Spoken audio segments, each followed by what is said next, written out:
For the first time in over 14 years, we are finally, well, allegedly getting an Arc 170 remake in January of 2025. As you all know, the last Arc 170 was made in 2010, and ever since then, we have been wanting a new Arc 170 remake for so long, and it looks like we finally might be getting it. And because of this rumor, I wanted to take a step back and look at all the other LEGO Star Wars sets that are still overdue for a remake. And before I do get into the list, I do have to say I'm not going in order of like most wanted. I'm going to be going in order of the sets that we have not seen for the longest amount of time. If that makes sense, you'll understand when I actually start the list. But anyway, starting off with some honorable mentions, these are sets that we have not seen for a very long time, but at the same time are kind of just more niche sets, or either sets that not everyone really cares that much about, but I personally still think they're pretty cool, so that's why I'm going to put them as honorable mentions. But first up, we have Watto's Junkyard. This set was only made one time all the way back in 2001 with 443 pieces and a retail price of $50 US.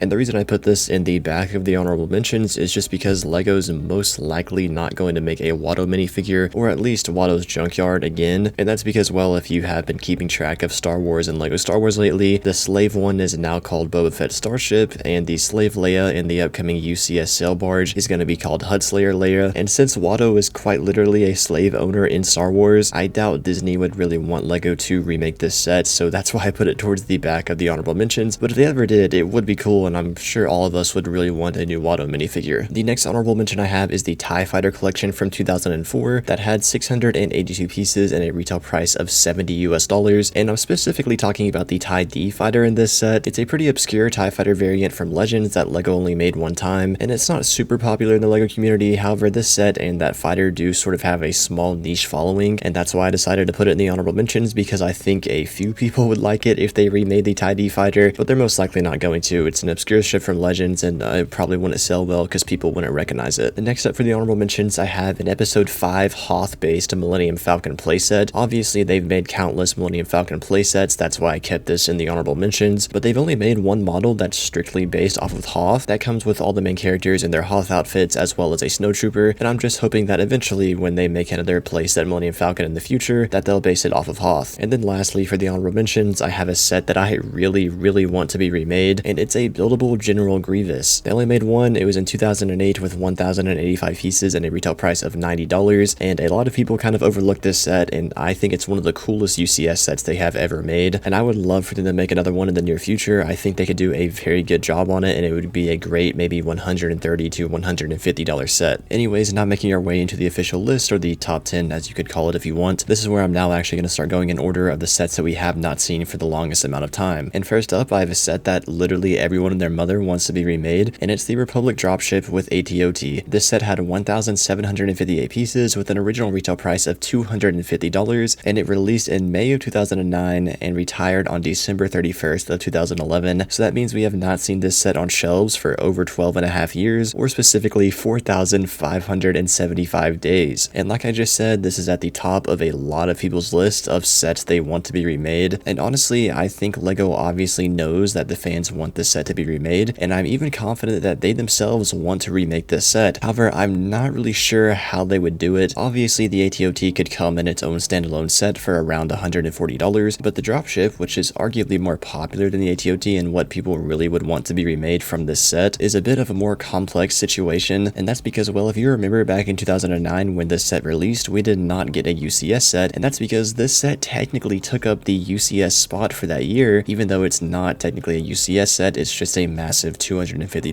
playset. And then fast forward to today, 2024, LEGO is not making playsets more than $180, and they're not making UCS sets cheaper than $240. So if they were to remake the Dropship, I don't know how they do it. Obviously, I don't think they would be dumb enough to release it as its own set and not include an ATTE or some other walker for it to carry and have some functionality. So with that being said, a full-scale Dropship with a full-scale ATTE or ATOT would definitely be well over $180 and clearly not fit the playset price range. So then you think, oh, it could just be a UCS set. Well, the problem is I don't think LEGO would really make this a UCS set. I don't think they'd want to do that. It was a playset in the past, and I think if they wanted to remake it, they would have to keep it a playset, but if they did that, they would sort of be breaking their own rules that they set. So in my mind, I really don't know what they would do, because clearly a dropship with an ATTE or ATOT would be very expensive, and it would have to take up the spot for a May UCS set or an October UCS set, and I really question if LEGO would ever let a set like this take up up one of those two spots in a year. Moving on to the number 9 spot, I have a set from 2010 that was released about a year after the dropship but retired a few months earlier, and that's the TIE Defender. The set has 304 pieces and had an original retail price of $50 and it released on January 1st of 2010 and retired on July 31st of 2011. So that means we have not seen this set on shelves for almost 13 years or exactly 4,728 days. And when this set released back in 2010, it was technically an expanded universe or Legends vehicle. LEGO kind of just stripped it from the EU and made it a set, and everyone loved it. And since at the time it was from Legends, a lot of people at the time were just expecting LEGO to not remake it. However, the ship randomly ended up appearing in Rebels. I don't remember what episode or what season, and honestly I have no idea why LEGO did not remake this set when it reappeared in Rebels. That would have been the perfect time for them to do that, and I'm sure if they did do that, it would have ended up being a fan favorite. And since then it also briefly appeared in the Tales of Empire, so basically it is definitely a fan favorited set that is pretty well known, not just to the LEGO community, but just to the Star Wars fans and the general public as well. And I think if LEGO remade this, it would sell, and I would love for them to remake it because the 2009 model is pretty outdated, and I think they would do a very good job if they modernized it. Moving on to the number 8 spot, I actually have another 2009 set, being the Republic Attack Shuttle. This set has 636 pieces and originally retailed for $60, and it was released on January 1st of 2009 and retired on December 31st of 2010. So that means we have not seen this set on shelves for about 13 and a half years or exactly 4,940 days. And there were definitely a few other sets I could have chosen from 2009. However, the reason I chose this is not so much about the actual Republic Attack Shuttle, it's just about this Attack Shuttle ship in general because it was obviously heavily featured throughout the Bad Batch in its Imperial form, obviously, and I think that would be a great set that would sell well. However, unfortunately, the Bad Batch obviously just had its final season, so day by day it is kind of getting too late for LEGO to release an Imperial version of this set. So at this point, I'm not really sure if we'll ever get one, but regardless, if we did, it definitely would be a fan favorited set, and it might even be the first set to include Clone Commandos. Next up at the number 7 spot, I have a set from 2008, and there were definitely a few sets from this year that I could have chose from. However, the one that I ended up going with that I think the majority of the fan base wants to be remade is the V19 Torrent. This set has 471 pieces and originally retailed for $55, and it was released on July 26th of 2008 and retired on December 31st of 2009. So that means we have not seen this set on shelves for about 14 and a half years or exactly 5,305 days. And if you've been tapped into the LEGO Star Wars community for at least the past 6 or 7 years, you might remember that a remake of this set was actually heavily rumored for 2019, but that never ended up happening. So to this day, we still only have one version of the V19 Torrent, and I think this set is incredible. It's one of my favorite sets in my collection. It's got such an awesome functionality where the wings and the landing gear all fold down in one motion, and I think it's one of the best functionalities on any LEGO Star Wars set ever made. And I think myself and a lot of other people would really like to see LEGO remake this set and sort of modernize it and give it more minifigures because the original one only had one minifigure, which was a clone pilot. Moving on to the number 6 spot, I have a set from 2007 being the Republic Cruiser. This one was released on September 1st of 2007 and retired on December 31st of 2008. So that means we have not seen this set on shelves for about 15 and a half years or exactly 5,670 days. Now I know a lot of you guys are gonna be like, oh, we got the Republic Frigate. The Republic Frigate's basically the same ship. Well, yes, it is the same ship, but these are definitely two completely different sets. This is not the Republic Frigate. This is the episode 1 version of the ship that is in all red and includes episode 1 characters like Qui-Gon Jinn and Obi-Wan, and that's the specific version I'm talking about when I say I think this set needs to be remade. I think a lot of people would enjoy it, and I think if they remade it, they could definitely throw in some more minifigures like some extra battle droids and some other characters that were shown in the opening scene of The Phantom Menace. I can see LEGO doing this eventually, I'm just not sure when. Obviously, they're done with the 25th anniversary Phantom Menace sets, so really the obvious choice is kind of 2029 for the 30th anniversary of the Phantom Menace, but who knows, they might actually end up doing it before then. Next up at the number 5 spot, I actually have kind of like a wild card set. It's another set from 2007 being the TIE Crawler. This set has 548 pieces and retailed for $50, and it was released on August 1st of 2007 and retired only about 5 months later on December 31st of 2007. So that means we have not seen this set on shelves for about 16 and a half years or exactly 6,036 days. And like I said, this is kind of a wild card. For a minute, I actually debated even putting it on this list or not because obviously it's a pretty obscure and random TIE model that LEGO just randomly pulled straight out of Legends and made into a set back in 2007. Although with that being said, this set is fairly popular and also borderline like a meme. It's definitely some sort of staple in the LEGO Star Wars community for better better or for worse, and I'm gonna go out on a limb and say that I do think this set is popular enough for a remake. Next up at the number 4 spot, I actually have a set from 2005 being General Grievous's Chase. This one has 111 pieces and retailed for $20 US,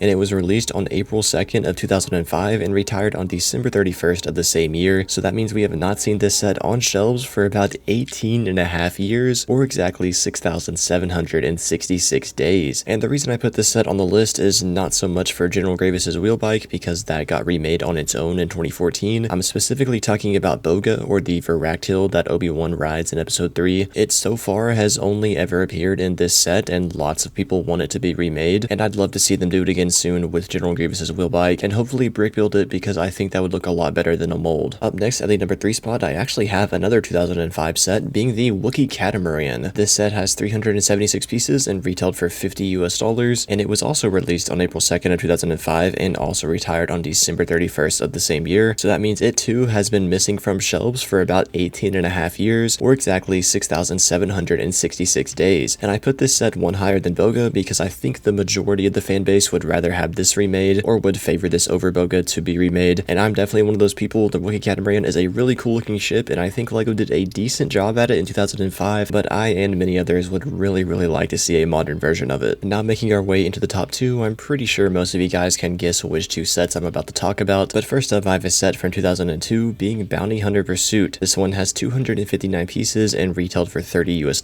and it was released on April 23rd of 2002 and retired on December 31st of 2003, so that means we have not seen this set on shelves for a whopping 20 and a half years, or exactly 7,497 days. And honestly, I have no idea why LEGO has only made this set one time. It's based off a very fun and popular scene in episode 2, and honestly you'd think, or at least I think, this would be the type of set that LEGO would have remade multiple times, like a Snowspeeder or a Sandspeeder. Like, I'm saying it literally doesn't make sense that we have not gotten 2 or 3 or 4 versions of this set already, because I definitely think it's popular enough for that, and it's cheap, and it works very well for kids because it's a great playset, but they've only made it one time and it just does not make sense. And the same thing goes for the number 1 spot. I'm pretty sure all of you guys knew what I was going to put at number 1 when you clicked on this video, and it's Jango Fett Slave 1. This set has 369 pieces and retailed for $50 US, and it was also released on April 23rd of 2002, and it also retired on December 31st of 2003, so that means it too has been missing for about 20 and a half years, or 7,497 days. And just like the Bounty Hunter Pursuit, I genuinely have no idea why LEGO has not remade this set. For all of the other sets on this list, it's pretty easy to justify why LEGO has not made them, or just kind of figure out reasons and connect dots to why LEGO hasn't made them, but for Bounty Hunter Pursuit, and especially Jango Fett Slave 1, it just does not make any sense. I have no idea why LEGO has never remade these sets. Again, I mean, especially Jango Fett Slave 1, Jango Fett is an extremely popular character, and they've only even made him in a few separate sets. We haven't even seen him as a figure since 2017, and I just do not understand why LEGO seems to ignore that he has a massive fan base, and that his version of the Slave 1 is also very popular. And again, it really just does not make sense. At this point, it's literally just like, anytime now LEGO, when are you going to remake these 2 sets? Anyways guys, that's all for this video. These are what I think are the 10 most overdue LEGO Star Wars remakes. Let me know what you think about my list down in the comments below. If you're new, please consider subscribing, and if you want to check out more of my videos, you can see the link on screen right now.